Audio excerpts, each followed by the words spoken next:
All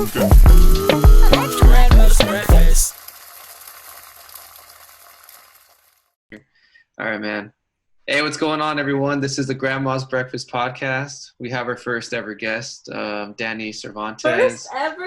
Yeah. Oh, you didn't tell me Actually, that. no, that's not true. But you're like someone we haven't met. Like, okay. All the other guests are like our friends and shit. All right. But no, yeah, she's her own therapist. She runs a podcast called Therapist in Sneakers. And yeah, man. So what's that thing called? The Intimacy series. What's going on with that? The Intimacy series. Yeah. So I started the Therapist in Sneakers probably almost 2 years ago now in August. And it was just like really random. I wanted to be like all the other cool therapists who just post like all of these crazy things. And then I just kind of fell off of it and was like bored of it. And then recently I started getting this training by these really famous, it's a famous couple who's famous in couples therapy. And they're like, they have this thing where they can predict whether or not couples will stay together in the first session. And their like accuracy rate is like 98% or something crazy like that. So I started doing that training and I just started to reignite like my interest in couples and intimacy. And then I was like, hey, like I have this whole platform that I don't even use. Like, let's get it started. And so far, so good. It's gotten a lot of positive feedback. A lot of people are really digging it. So it's cool. I really like it. What's the criteria that they base that off of? Like, body language, motivation in terms of like how far in the conflict you are in getting in therapy. Mm-hmm. And then they have this idea, and I can't remember off the top of my head, but it's like the 4 horsemen. And it's basically if as a couple you're engaging in these things. So it's like stonewalling, some sort of like the way you guys are verbally having conflicts and stuff like that. And so based off of their first session, which is like an assessment session, they can basically gauge where the relationship is going to go. They believe that couples come into therapy already knowing what they're going to do, if they're going to stay together or they're just using therapy as the push to just end it. Oh, wow. Yeah. And they're a couple themselves. So it's pretty cool because they're both therapists and they're a married couple. So it's very interesting. That's the trip. I wonder how they rate that or like how they came up with that. You know what I mean? That. Yeah. A lot of trial and error, they say, like, and then pulling from their own relationship too. They have like a whole institute. It's called the Gottman Institute. That's their last name, the Gottmans. And, Gottmans for sure. Yeah, it's fascinating. If you look them up, their couples stuff is really fascinating. I'm gonna type that in right now. Add on this. It's interesting that it's like based off of negative aspects. I mean, I guess that's like the reason why you'd be going there, right? Like yeah, I mean, unfortunately, most couples wait until you're like in the worst place ever to go into couples therapy. And a lot of people get really complacent in their relationship. And then when things hit the wall, it feels disastrous. And so I think that's kind of where all the negative aspects come in. You can't really build off the good because by the time they come and sit on your couch, they're already in the worst space. It's very rare that couples do maintenance therapy, which they should be doing, but it's very rare, very, very rare. That's an interesting concept about maintenance therapy. Like, is that something that's even like suggested? Because like in healthcare, like I've been a proponent of like preventative care because like I was like a hypochondriac kind of, so I was like afraid of everything. And I was like, dude, why aren't there like just like tests that you could just like take like along the way to make sure you don't develop like cancers or shit like that? Yeah. So like, I don't know. Is there any push for that? Everybody feels differently when it comes to therapy, right? Because I think therapy very historically and very traditionally is seen as like you're crazy, right? If you're going to therapy, you're crazy or there's something wrong with you. Even down to the way we diagnose people, everything is called a disorder. It's not just called that you definitely have anxiety. You have an anxiety disorder. But I do think so when I went to grad school, we were required to do individual therapy hours, right? And at that time, you go in thinking like, I don't have anything I need to work on. Yeah. And then you sit in front of that chair and before you know it, you're crying like a baby talking about God knows what. And so for me, that spoke to, there is a necessity for that. There's a necessity to be sitting in front of somebody who has no vested interest in your life, because that's the main part, right? Like, you can have, I know a lot of people like to do the self-therapy thing. Well, I have my friends, or I have my family, or I do this and I do that. That's all awesome and great. But there's something about sitting in front of a stranger who has no investment in your life, right? There's something about, yes, exactly. Somebody who can look you in the face and be like, yeah, that doesn't make sense, because they don't feel like they're going to hurt your feelings. Your friends keep you in a certain space. Your family keeps you in a certain space. And even the realist ones still have a level of investment in your feelings and your, you know, in your life. And so they're going to still walk around it very slowly. And so I do believe in therapy regularly. I mean, I think you should start off going frequently, and then your therapist, if they're a good therapist, and there's a lot out there, will know when to tell you, like, hey, like, let's just move to maintenance. You know, you can come in once a month, check in, see how everything's going, and go from there. Do you feel like there's like a stigma around that? Like, it's kind of looked at like, oh, why are all these, I feel like I hear a lot of things from people kind of giving this sort of attitude of like, oh, all of a sudden now, like, that's the new thing, that people think they need to go talk to people all the time. Like, why can't they just be tough and this and that? And like kind of this old school way of thinking, like, oh, you guys you have thin skin. And I kind of feel like to some degree, I kind of understand where they come from. Like, you know, it's good to be tough and all that, but I also feel like we're kind of pushing to a new point where we're like, hey, that was all great, but like, if the goal is progress, then like maybe this is just a new thing that we can all be doing to like take care of ourselves collectively, you know, and Absolutely. maybe for a better, you know, future. And I think people who say that have never been in therapy, because let me tell you, there is nothing soft about good therapy. It's hard. You have to be super vulnerable. You're literally, and I use this kind of metaphor all the time, you're literally getting naked in front of a stranger, you know, very quickly. Like, first session, you're talking about deep trauma shit, and there's nothing soft about that, you know. So I think the people who say that are people who have never had that experience. But it is traditionally, right, that's the idea, is like, oh, you just need to tough it out. That hasn't gotten our culture anywhere. I know, definitely. What's up, What's up, my Joe? I was gonna call you Luis, but hey guys, I'm sorry I'm a little bit late. Like, call this for Luis. It's okay, dude. I'm sorry I'm a little bit late, but I'm trying to catch on with what you guys are talking about, and so far it sounds really interesting. I was gonna tell you, I already told, I don't know if I told Ivan, but I'm pretty sure I told Frank. Last week, no, it was like a week and a half ago, I had like a major meltdown like I never had in my life. Really? Ever. Yes. And the way it came about, it was very weird. This is the thing with me. I have never been to therapy. Mm-hmm. You're about to get a free therapy session right now. Right. I accept payment in the form of Starbucks Eat cards. Okay. Oh hell yeah, I like it. That I can't afford. But no, the way that it came about, it was really weird. The problem with me is that I have never been able to like fully open up to people, really. Sometimes not even to myself. Like I bottle things up. Mm-hmm. And that's always been like my thing since I was a little kid. Really, it's really hard for me to show emotion, which is weird because I'm an actor. Like I've been doing theater and stage acting for many years. So when it comes to that, like I can emote and I can connect and like all of that stuff. But when it comes to like my personal life, it's hard to deal with my emotions. And the way my meltdown came about, it was so weird and it was so intense that I felt ashamed. I felt ashamed that I went through that, even though nobody saw me but my dog. And yes, G, like I was sorry, I'm moving a lot. I'm trying to lay on the hammock here. But no, like I was watching TikTok videos for some reason. First mistake. No, I'm just kidding. Hey, I love TikTok. And like, I don't know if you guys have seen those videos, the in memory of videos on TikTok. Yeah, dude, like pretty much is they show either a picture or a video of someone who passed away, and then they recreate that same picture or that same video without that person. And they play this really sad song and everyone is crying in the video.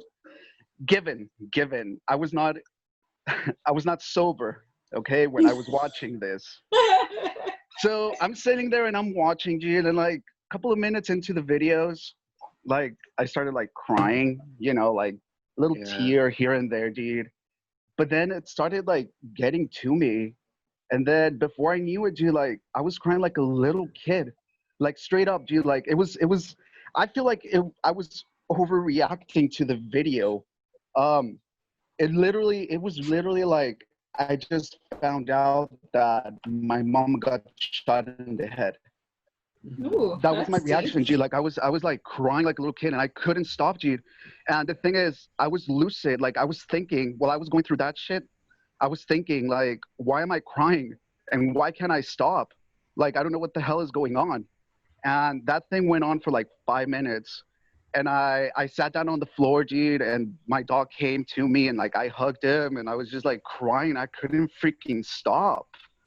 And then when it was over, G, I felt ashamed. I was like, what the fuck was that, G? Like, what the fuck was that? Thank God nobody saw it. That was my thought. Thank God nobody saw that. Dude, I think that's a good thing, honestly. I think it's a good thing. To Well, think I'm that. gonna tell you, G, like when To think shame of it. when I came to my senses, G, like it was weird, G, because I could see better, I could smell better, I felt lighter. I felt lighter, but still like that feeling of shame. Like, why the fuck did I have because to you're go not through used to that? that. You're not used to that extreme of especially a lot of people like to say, you know, oh, that's just how I am. I'm not emotional, or I don't express emotions. And that's not true. Human existence, that's what separates us from other animals in the world, is that we emote emotion to the extreme. But when you repress it so much, it's going to get the best of you. All you're doing is shaking, you know, a soda bottle. Eventually it's going to pop open. And the feeling is just, I can totally relate to what you're saying of how you just physically feel better after. Like crying is a good thing. Crying. I grew up not knowing how to cry. I had a mother who would tell me all the time, like, I don't know if you guys speak Spanish, but she speaks Spanish, and she would say like, no te pongas a llorar, no te pongas a llorar. Like, don't cry. No, I'll give you something to cry about. Yeah, you know, like te pareces tonta, and you know, and that's how I grew up. And so I would sit there very stoically, like, you know, wanting to cry, and it almost feels suffocating. And then I got to grad school, and I'm learning to be a therapist, and we're talking about all of these things all the time. And then I started crying like a baby every fucking day. I felt like, but I felt better. Like I just felt better. Physically, you feel better. But like the weird thing, it was like a bittersweet thing, because even though I felt better, I was very ashamed. I was like, I felt like it was man, could I ask if you slept well that night? I slept really good. That's really interesting, because dude, the same shit for me. Like, you were there, man, when I went through like that really hard period in my life. You don't know, dude, but like I went through some hard shit, and I couldn't sleep. And when I cried, dude, I slept. Yeah. So I was just like curious about. I was curious about you, you know. No, G, like I slept really good, and like my senses felt just better, G. Like I could see better. It's like it was so weird. But at the same time, I couldn't fully felt good about it, because I had like this thing like, fuck, G, like I wasn't in control. What the fuck? And I hate not being in control. As a therapist, what a therapist would ask you in session would be like, what did you feel ashamed about? Like, what was shameful about crying? That'd be $25. I feel like the fact that I feel like, this is the thing, like I was high as fuck, okay? And like, so was it a real cry, or it was a high cry? It was, dude. That's the thing. That's why I'm so weed reveals that real shit to you, man. Like I think so. Like I think weed and drugs kind of reveal like your true emotions to you. And like you get anxiety. Like, do you get anxiety when you smoke or no? I get anxiety when I don't smoke. No, I'm just kidding. Nah. I get anxiety when I smoke. Like, and for me, I think when I thought about it, it was because I was afraid of like certain things. Like for a while it was death, or for a while, like, I don't know, man, it could be anything. So I was just wondering, like, At the if that same was like the time, do you case like? for you. But at the same time, do you like that kind of stuff? Like, they with drugs kind of phase you with those things. You like they like. I don't know if you guys have had like that trip where you just constantly like you just trip out about death and Yeah, like you're constantly Yeah, for thinking sure. about it and like it fucking like I don't know, it fucks with Yeah. your brain. that's not just because you're high though. That's like basic like the human condition is like people. There's this book that I'm reading right now, The Denial of Death. I don't know if you guys have ever heard that, but like, dude, that book it's a hard read because it's a really hard pill to swallow. But like the main point is basically like I forgot the author's name, but I'll share it in a bit. But pretty much what his point is that we're as human beings, we are pretty much lying to ourselves constantly in order to live through life, like without living in that constant state of fear. Because the reality is that it's very obvious.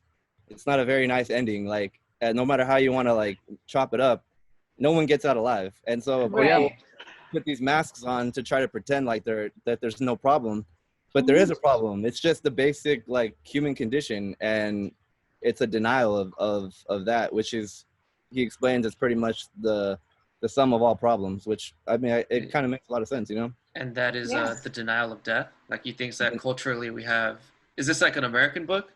Yeah, it's an older book, dude. I heard about it because I read this other book that I really like called The Subtle Art of Not Giving a Fuck. Yeah. And he references that book, and so I want to go read that book. And I'm reading it right now, and it's a really good book. It's really hard to like follow sometimes because it's really wordy, but if you like audiobooks, it's a lot easier.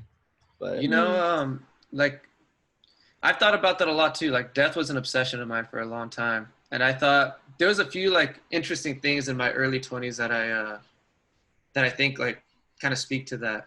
One was I was on a plane ride with this girl, and I just started like talking to her, and she said we started talking about that, like the fear of death, and I told her I was afraid of death. Like, I'm afraid of flying. That's how it came up. Was she like I dreamt that the plane crashed and you were in it? No, she Ivan Castro, right? Flight Damn, 48. Final destination. No, she Now, said what something. happened? She said something that I think like really resonated with me. Like, people who aren't afraid of death is because they really haven't thought of it, and I think that's true. And something else that I think that speaks to me and you, Nigel, is that like, you grew up in Mexico and I visited often, and like the Mexicans' relationship with death like is like really close. I feel like death seems to be very close, like culturally. I mean, we have it in Dia de los Muertos and shit, you know. But even like life in general, like, you know, it reflects in our funeral practices, because like, dude, when you die in Mexico, you're like buried the next day. Like, there's no mourning period. Fuck. Yeah, there's no mourning period. It's like fucking balls to the wall. You're gonna go through it, dude. Like, you die today, you're getting buried tomorrow at noon. Yeah, man. So if you make it to the funeral, good. If you don't, too late. Too bad. Yeah, and that freaked me out, dude. Like, because I just thought of myself dying.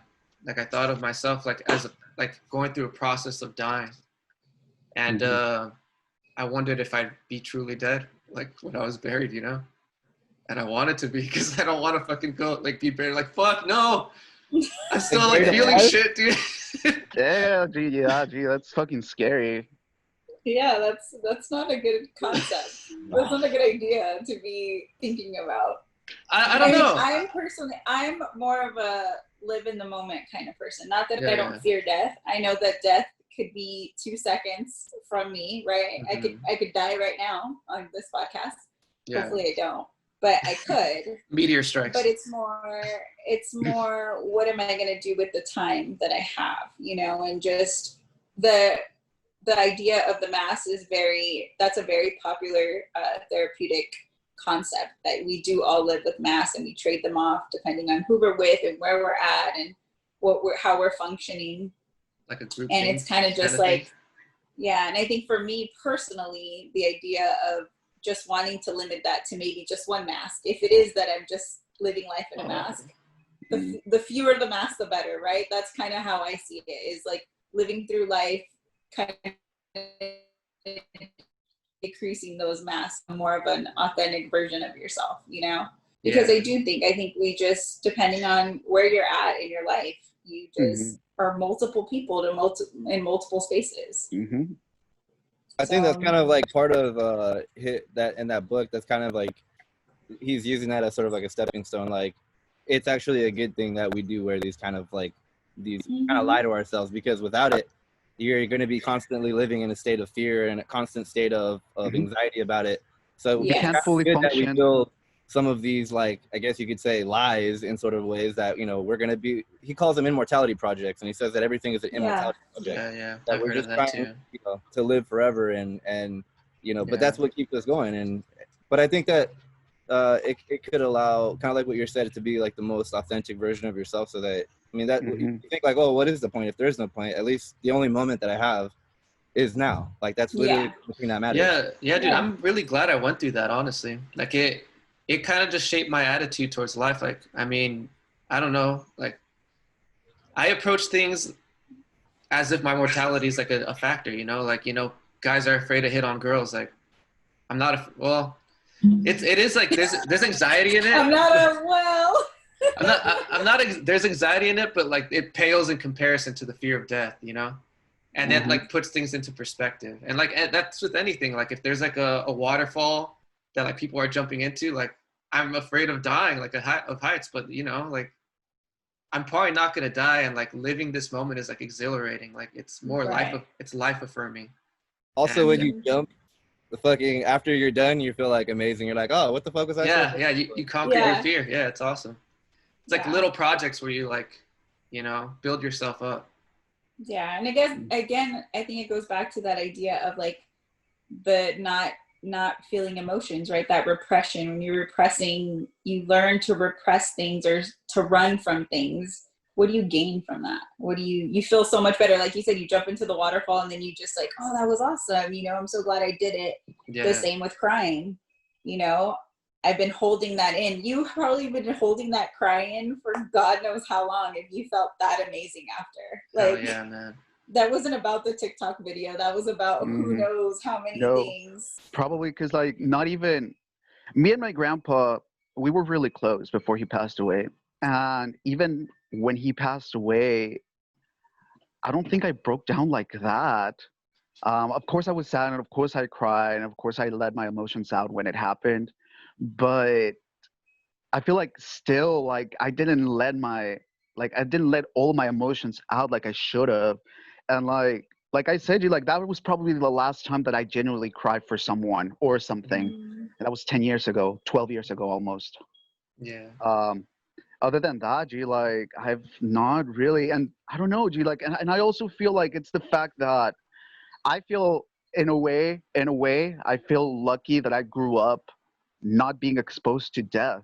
Really, my grandfather was the first person, and so far the only person in my life that has been close to me, that has passed away, that has really like, you know, hurt me, you know? So when like I never had like any friends like passing away, or classmates or teachers or anything really growing up. So I haven't really been exposed to that.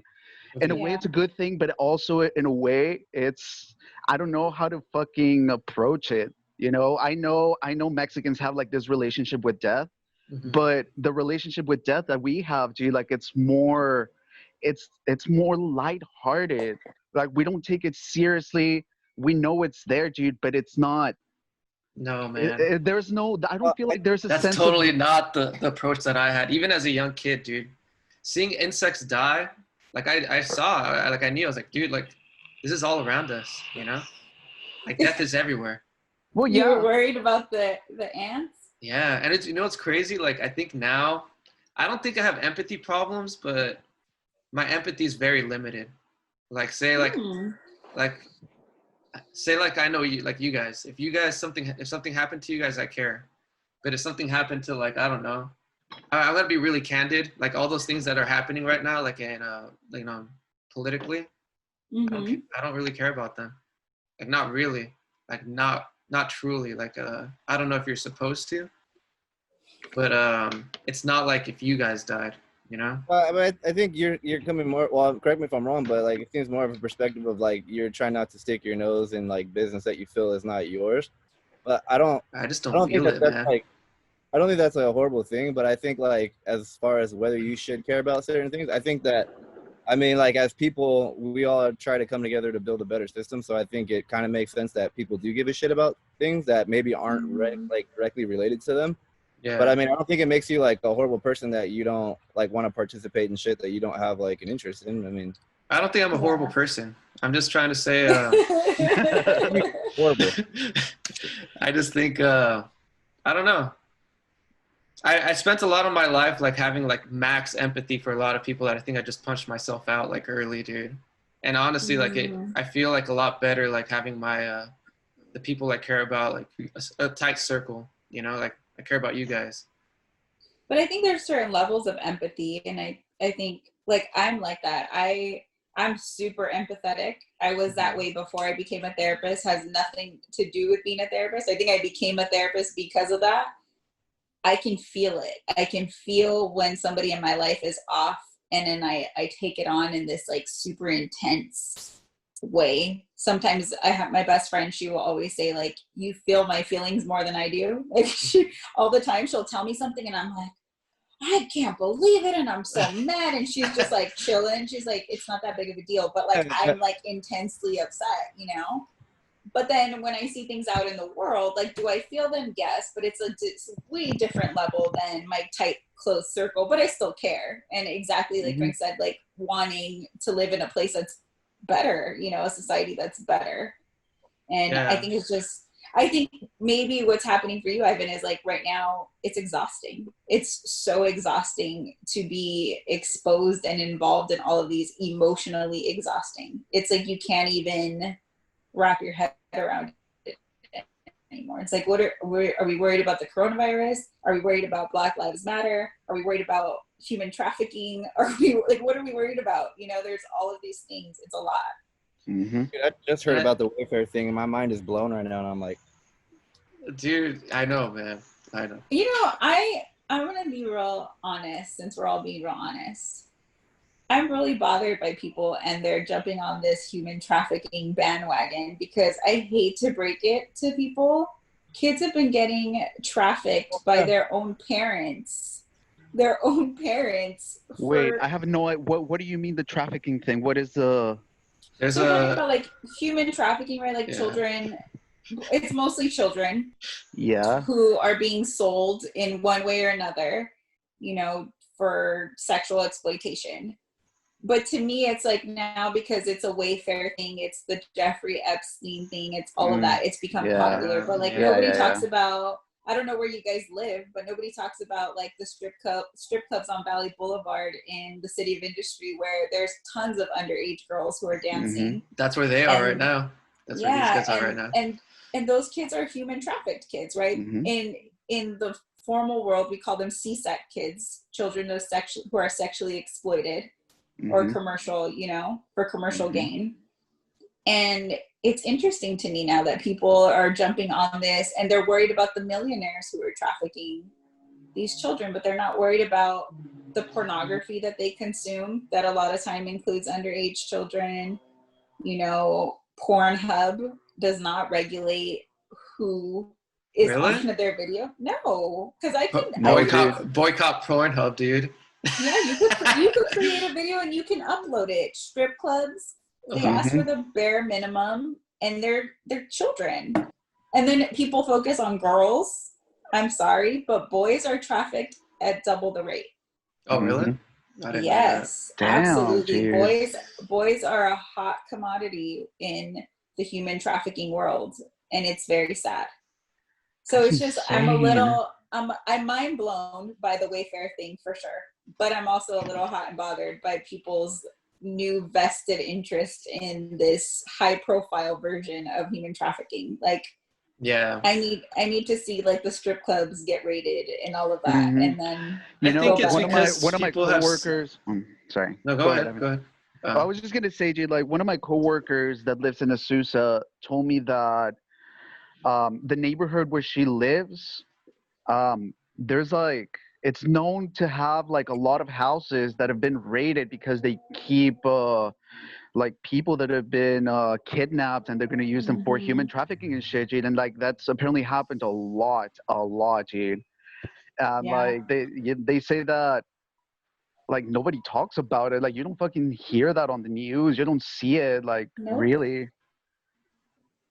No, because But they're just like low income families. Nobody cares about low income families and people of I mean, I hate to make it that a race thing, but it's the truth. Nobody cares about people of color who go missing. There's no resources in looking for those people, right? It's just kind of like, oh, they went missing. in a way, I agree. I agree. Do you guys know what happened to the Texas soldier, right? Vanessa Guillen? Yeah. Yeah. Mm-hmm. She went missing like 2 months ago, and there were a lot of pleas from the family to the army base to go looking for her, and they just denied it, and they just ignored it for like the longest time, dude. And it wasn't until she went viral on one of the TV news, like just fucking condemning the army pretty much, that they finally decided to go looking for her, and they just found her body and shit. Like they just didn't give a fuck. I think this whole thing, all this political things that are happening, I think it goes back to the fucking immortality projects. I think like everyone has time to like talk about these things and think about these things, and people are self-reflecting, and I think they don't like what they see, so they externalize some shit. Like they make a conflict there, and like honestly, I think a lot of the times it's like blown out of proportion. There's like issues, don't get me wrong. Like I don't think like there's nothing to talk about, but I think that like the very fact that like something's always happening, like there's always something to fight. Like I think that there's something there. Like you said that you had your mental breakdown, dude. I don't think it's an accident that it happened now, when everything is like, if you really like, if everyone was quarantining for real, dude, your insecurities and your anxieties would have been revealed to you. Oh yeah. And I think those things, those external factors that they're like fighting, is a way to like stave off that self-analysis. And I think these are just my opinions, dude. But no, I agree, dude. I totally agree. I feel like the fact that I've been locked up in this house for like the past 2 months, and like being worried about my family in Texas, and like my brother working, and my dad working, and like me losing my job, and like all of that shit, dude, like I just exploded without even fucking knowing. Yeah. I think I was we fortunate. all have time now. Yeah, for sure. I think I was fortunate. Like Nigel was there. Like I had like a mental breakdown maybe like 2 or 3 years ago, and I think I went through like what people are going through now already. So like I did. Like I was, in a way, I'm fortunate to have gone through that. Like being alone is kind of like a kind of second nature now. Yeah, I think lockdown did different things for different people, for sure. I think people who were already anxious by nature or by disorder, whatever, this is how I live my life every day. Worried, right? Constantly worried. Am I going to have enough? Am I in all of that? This was like, oh, okay. So now everybody's living like I live. And then you have people who are like depressed and they like to self-isolate. And that's a double-edged sword, because this was good for them because it's their shit. It's what they like to do. But then it's bad for them because it's bad for their mental health to be, if they were in therapy, a therapist would be like, don't self-isolate, don't stay in bed all day, don't be indoors all day, but they don't have a choice, Yeah. But you have tons of time to just think about shit. But I think it did amazing things for a lot of people too, though. I really, really do. Yeah, I think so too, man.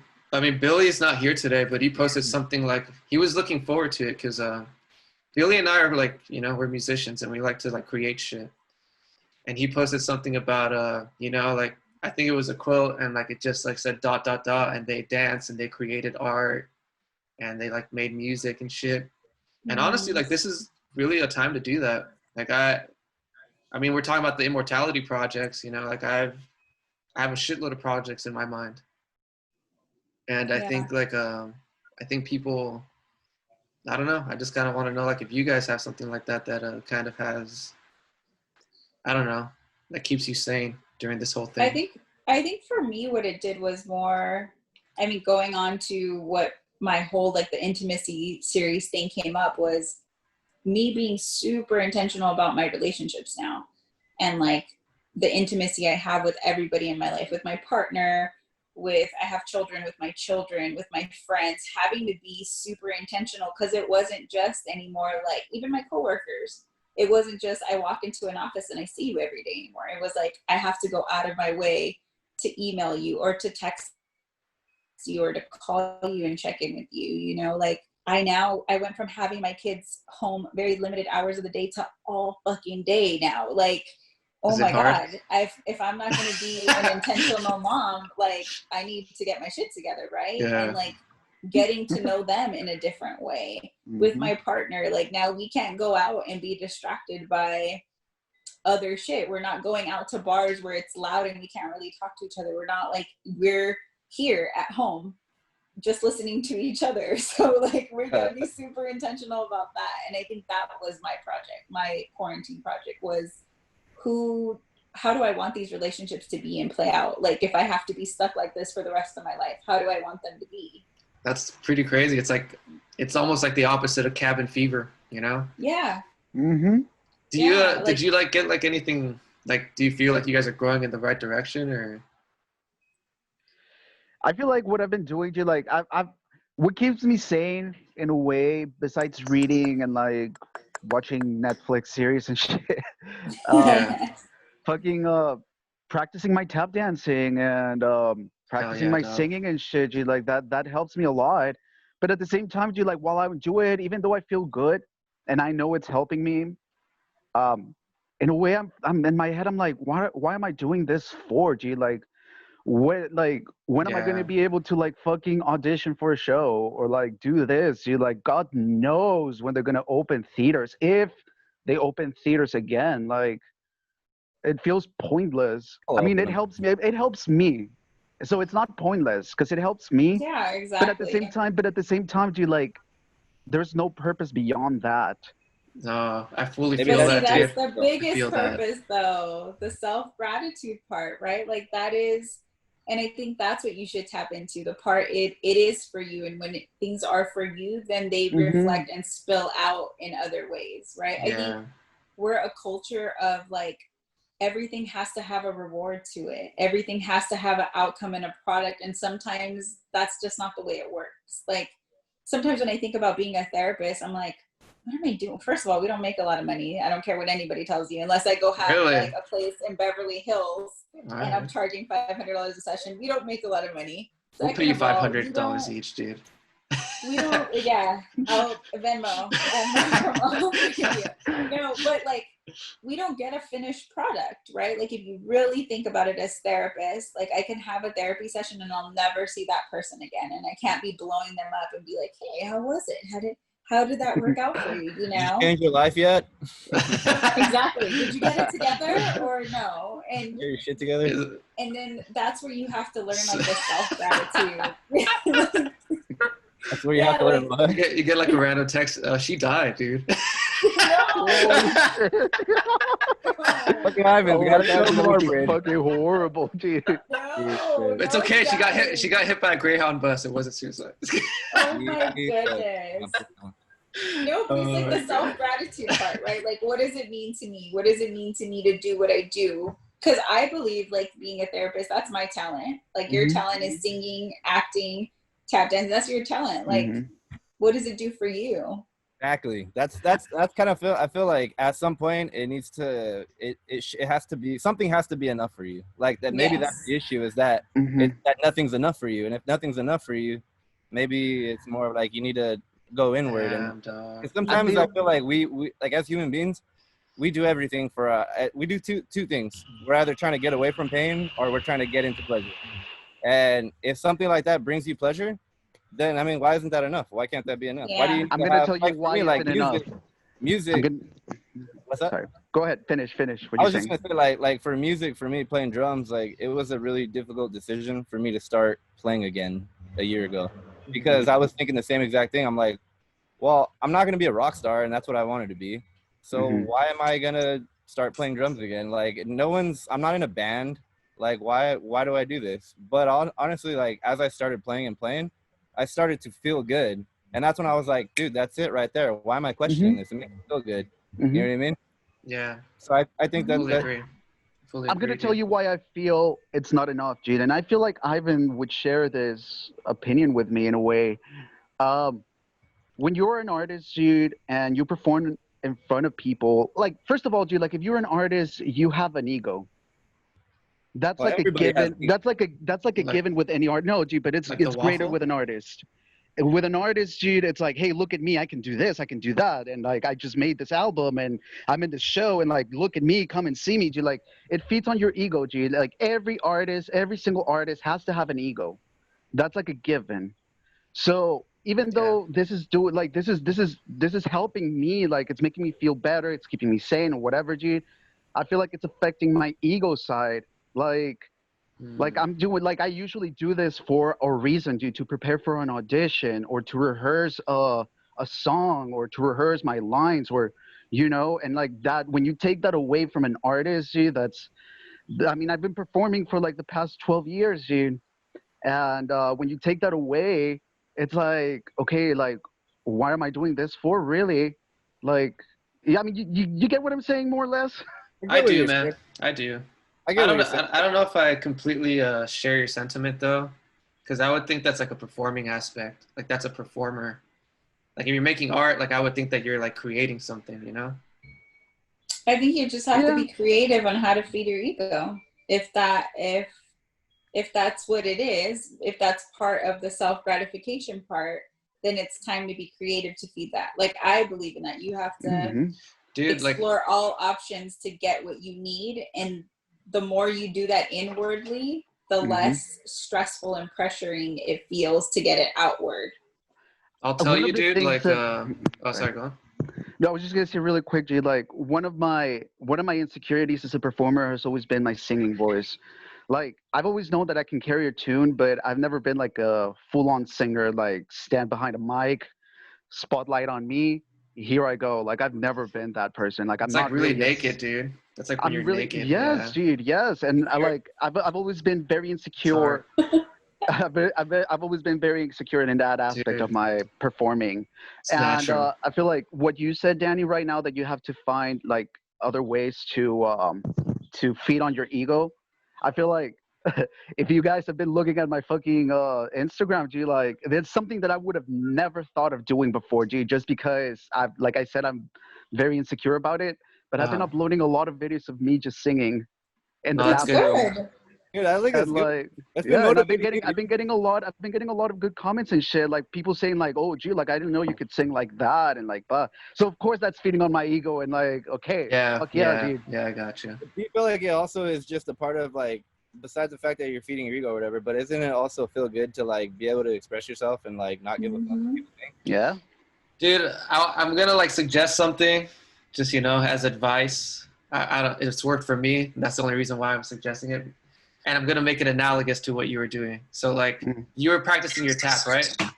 So I used to fucking like get up and just like practice fucking like scales and shit, over and over and over for like 2 hours. But when this whole thing hit, I stopped doing that because of the same exact reason. Because of that, because I was like, what's it for? Like I use scales and all that shit for like live performances. But I started just making an album. So like. You see what I'm saying? Like, maybe you could just like channel, like, because you're building like skills and like those are your building blocks, and you could like use that to make something, dude. Maybe you could just like fucking tap out like a tap number or some shit, Yeah. And then you talk about like these like plays that you want to write, dude. You have time to write them. Write them. Yeah. No, yeah, you're right, G. Like, there's definitely like a lot of projects that I could take on. Is just a matter of finding like just the motivation. It's the will, dude. The will, honestly, G. Like I'm not even gonna lie, G. Like, it's the motivation, really. It's getting out of that state of mind, like, why am I doing this kind of shit? Just start. Marshall, I wanted to ask you, are you still not smoking? I'm not smoking. Yeah, it's well, I'm vaping occasionally, but I Oh, haven't smoked in like, no, dude, I haven't smoked in like a week. How do you feel? I feel good, dude. I don't feel like, I mean, of course I would like to like have a puff here and there, but I don't feel like that anxiety, like, oh, dude, like I just ran out. Like I need to get some right now, you know? Yeah. Like I don't feel like that, but I mean, I would still like to smoke. I'm not gonna lie. You have like I a feel time good. set, or are you just like kind of like whenever? Yeah, I'm still gonna go on for another week. Just do acid, dude. Fucking crack. Kidding. Yeah, No. just pick up meth. Dude. Yeah, just start doing crack. Might as well, right? Down with that. No, G, like what I'm gonna do, G, like I'm gonna do. Acid. I'm gonna do like I'm gonna go like this, G. Like I'm gonna go 2 weeks without smoking anything, and then I'm gonna probably come back and smoke like for a week, every other day, not every day like I used to, and then I'm gonna go back to like two weeks of just not smoking it too, because honestly it was getting ridiculous. Like that shit was getting super expensive.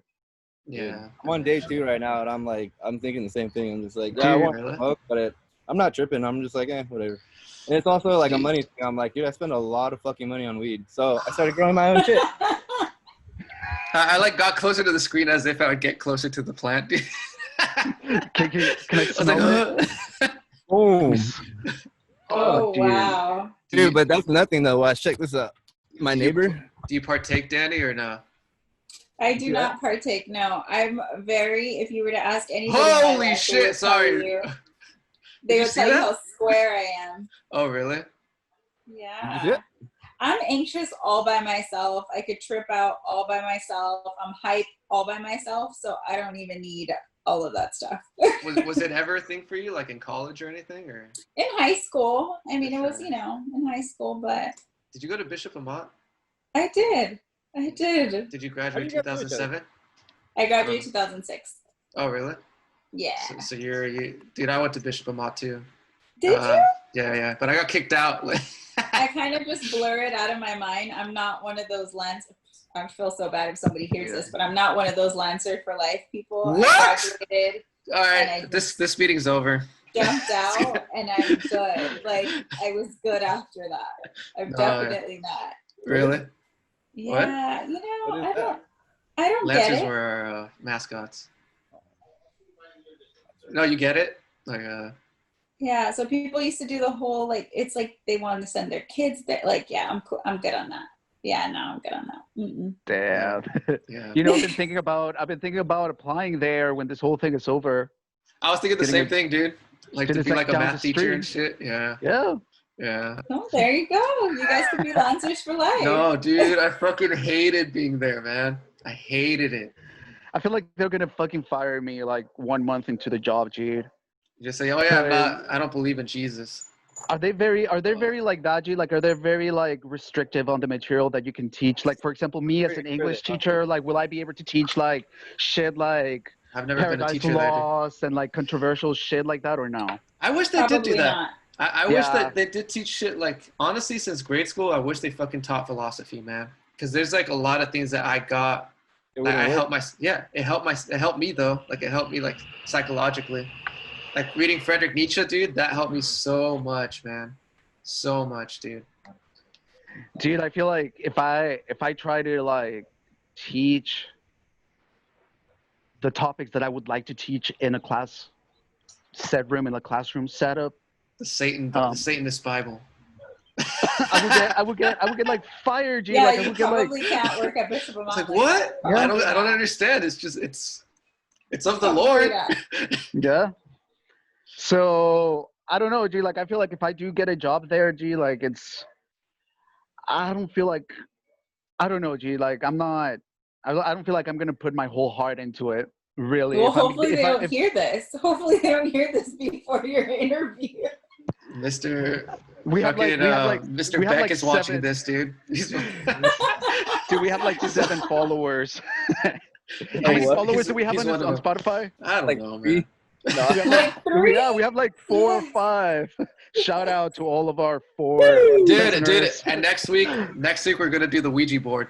So Oh God. Danny, how do you have any like paranormal oh, experiences? she already said it, dude. She's like, Oh my God, I'm not Ouija boarding Oh shit, anything. really? dude, come Do you on, believe them? dude. Do you Come believe? with us.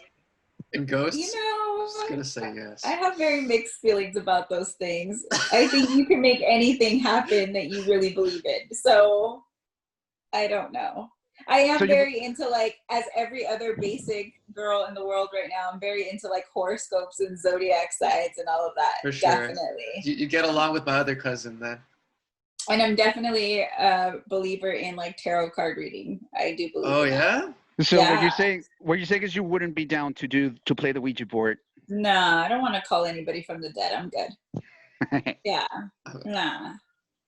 You know, I'm gonna be alone in this, dude. Good vibes only. Good vibes only. Hey, what if it's a friendly ghost? What if it's Casper, dude? Nah, I'm good.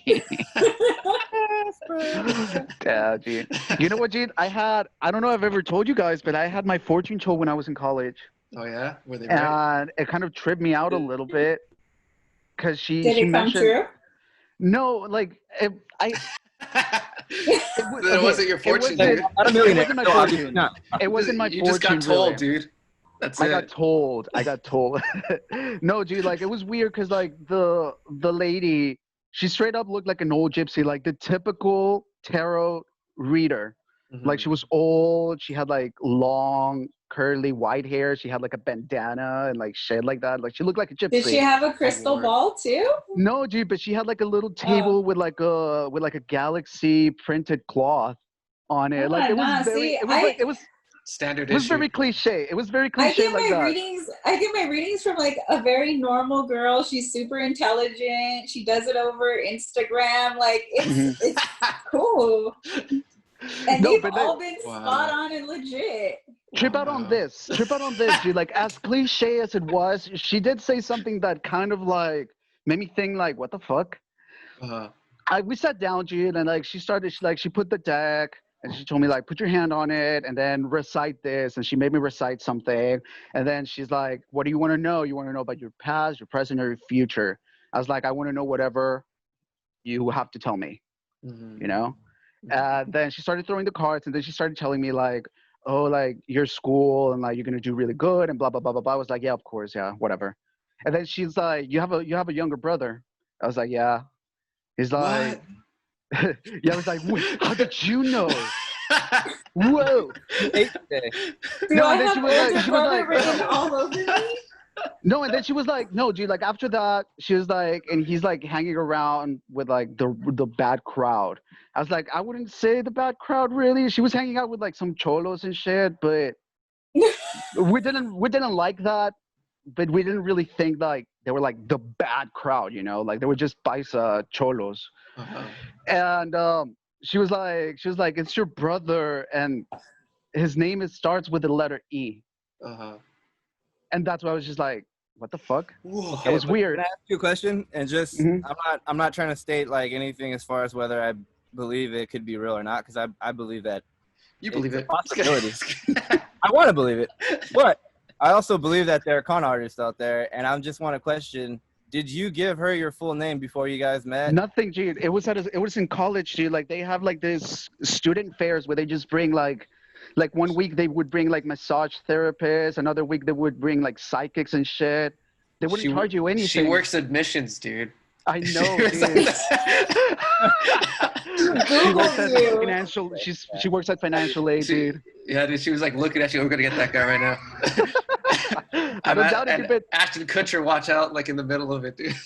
Yeah, dude. But like at the same time, dude. Like I of course I thought it was bullshit. It was like a fun little like thing, I guess, dude. But like I just thought it was weird. Like why did she say E? Why did she say like A or B or C? Like whatever. Like she went right for the E. I was like, well, that was weird, but whatever. Like I didn't think much of it really.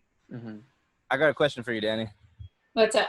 So, what's your view on reading like horoscopes daily? Like, do you read them daily, or are you more like into like the month changes and this kind of thing? You know what I mean? I don't read them daily. I randomly will read them or go across them, but I very much subscribe to my sign. Like, I think it's very in tune with who I am. But I also believe that, like, the more you read that stuff, the more you buy into it. Like, you know what I mean? So yeah. I had to like delete this app off my phone because like pattern horoscope Co-star. and I started reading like more and more into it, and I was like, oh wow, this feels like, wow, this shit's true. This shit's true. And then I was like, wait a minute, let me just not read this for like a week and see if I still feel like, you know, it's accurate. And I came back and it was like some random ass shit that I was like, yeah, I think I'm just kind of buying into this shit. I was just like, all right, I'm gonna. Yeah, even the girl who's read my card, she's like, remember, it's based off your energy. Like, it's your, like, very much what you want to happen and what, you know what I mean? So even that part, I'm like, oh, so I just slid you some money for nothing. Dani, I'm curious. What's your zodiac sign? Shit, I'm a Taurus. You're a Taurus. That's okay. So Stubborn as fuck is what they say. So what's your planet? Oh, I don't know. You know what your planet is? What? No. Do you know what your rising? Do you know what your rising sign is? Dude. Your moon sign. Wow, you are no. I just like read it on an app. That's very. Dude, so you've never gotten your. My family is totally into that. You, David. I'm not into it.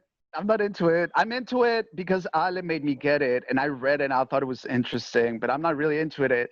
But you can get like your, what's it called, dude? Like, it's called like your astral card or something, where you put in like your date of birth and the time that you were born, and then it shows you like. Oh God, I don't even know what time I was born, and I doubt my mom even knows what time I was. That is kind of interesting, though. I'll admit the natal chart thing kind of tripped me out. Wow. It's trippy. I've done it twice, and both of them were like, I thought they were pretty accurate, but then I was thinking the same thing. Like, am I just making it accurate in my head? Yeah. But I don't know, dude. Like, I would read Alice and I would read Amanda's. And I'll be like, dude, like I don't relate. Like, what do you mean? Like, because you know, like they say, like with horoscopes, like if you read different signs here. He's our mascot. I thought I was tripping out when I saw it earlier, but it really is. Okay. What if like you're the only one that saw him as a puppet and he's like a real person? Hey. You know what? I'm tired of people telling me I'm a puppet. I'm not a puppet. There's no such thing as puppets. They don't exist. I'm just Jasper. I'm just me, okay? And I have a question for you guys. Look, I have a question for you guys. Yeah. May I interrupt? Yeah, go ahead. Yeah, you give me permission to interrupt. Of course, dude. Okay. There's one thing I really wanted to know, okay? Why don't you guys ever invite me onto the podcast? I mean, I talked to Skiwi about it, and Skiwi's like, you know what, Jasper? No one really likes you. I'm like, we're afraid of you, dude. We're afraid of you, dude. You're too much of a dominant personality. We'd have no conversation. You come off very aggressive, Gene, on the podcast. Oh, wait, man. I'm such a fun-loving guy. All I want to do in life is glaze donuts. I'm telling you as a friend, dude. I didn't want to say this, but yeah, Michael's right. All right, guys. I have to sign off. All right, Dani. Do you think? It was nice talking to all of you. Huh?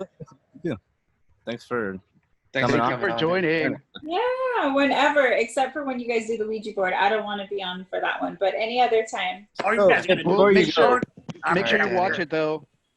All right, thanks, Dani. We appreciate it. No, I'm not going to watch it. I don't want it to, like, come into my home. It's just going to be me, dude. Like, none of these guys want to do it. It's going to be Ivan playing by himself. Yeah. I was going to go to the Hollywood Forever Cemetery and do it on, like, Johnny Ramone's grave. Try to summon him. Very interesting. Hey, I'm down. Jasper's down for some all right, let's do it, Jasper. Hey, Dani, before you get off, where, like, do you have a website or like a social media? I have an Instagram, so it's _therapist_in_sneakers. And I'm doing the intimacy series on there right now, and then it's just going to go on to other mental health related things and topics. It's not free therapy as opposed to what people want to think. It's just me talking in my opinions. All right. Well, Yeah, I really appreciate you coming on, man. Thanks. No, I appreciate you guys. Yeah, me too. It was great talking to you. All right. Yeah. All right. Have a good night. Peace. Good day, Bye. whatever. Bye. Have a good day. All right. Bye. See you later. Man, isn't she great? She's pretty awesome, dude. Yeah, I wanted to talk to absolutely. her. She was doing this thing on like love languages, and I wanted to ask her about it, but I know we didn't even get into like obsession very much, did we? Well, I guess we kind of hit on it a little bit. yeah. Like, obsession with like death and like immortality projects, that kind of stuff. I feel like It was very interesting, G. Like, it was very, very interesting. I feel like in the future that we should have more guests like her that would bring like different topics and stuff. I feel like that would be really cool. So now I have a question for this fucking guy right here. How the fuck are you gonna play the Ouija board if you got no arms, dude? with his Are you mouth. talking to me? Yes, I'm talking to you. You think I have no arms? What do you call this? What do you call That's like- this? What do you call that, huh? This looks like an arm and a hand. I can grab things. Dude, your arms are on backwards, dude. I didn't know that. Hey, man. Hey, man. Hey, man. Don't make fun of me, man. I don't go around making fun I'm not making fun of you, dude. I'm just, Yeah, man. it's an observation. I got an arm. Well, I just have one arm. I don't have Well- two arms. I just got one. Okay. God, I Do see. you, Jasper? Do you even fucking believe in ghosts, dude? Are you asking me if I fuck ghosts? Is that what you said? If you are you fucking crazy, believe in man? ghosts. What do I look like, man? What do you think I am? You think I'm a freak?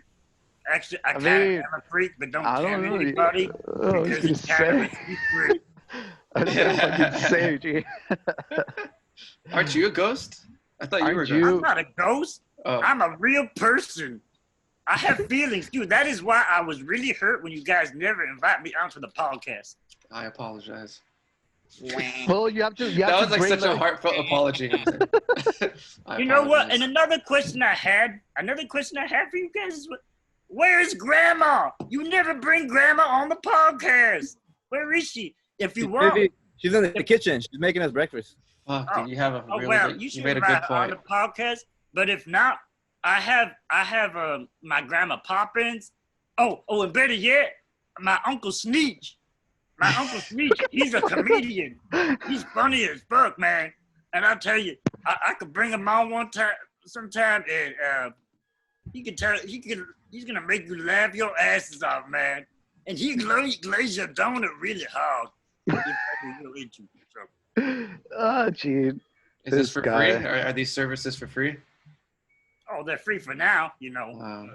Eventually, you're gonna start charging, All right, y'all. I got to get going, but it was a good conversation today. I just got on. Where you going, Yeah. Frank? Too late. gotta It's finish time to off, go. I So got Nick. long, farewell. gotta play my I'll drums meet and for the say first time in my goodbye. Play your drums? All We right, should- yeah, bang on that. Shit. Let's fucking we should coordinate that. What? So long, farewell. Farewell. I'll meet and say goodbye. Oh, I don't know those. Dude, I'm down. That's all I really know, to be honest, what I said. But Yeah. it'd be All pretty right, dude, funny. so next week, next podcast, make sure that everyone texts the next podcast to you because Ivan is going to conjure up some demons and shit. Oh yeah. Let's Hell see yeah, if he dog. survives. I think Anthony might go too. Ah, fuck that guy, dude. All right, yeah, you're right, dude. You're right. I hope he gets dragged to hell. All right, sons. I'll see you guys. All right. Hey, wait, Ooh, Frank. Frank, do I send this shit to you or what? Yeah, that's cool. I can put Wait. it together with the Or intro. you could send me the intro. I'll upload the intro to the breakfast thing, and that way you have it on cloud. Is that cool? Yeah. That's awesome. On the drive. Hell yeah, dog. Peace, dude. Ladies. All right. Hey. What is Skiwi doing? What the fuck is... Jasper, what the fuck are you doing? Hey, shut up, man. Yeah, All right. Later, guys. We'll leave you alone to that. Bye. Peace. What you cooking? Grandma's breakfast. Mijo.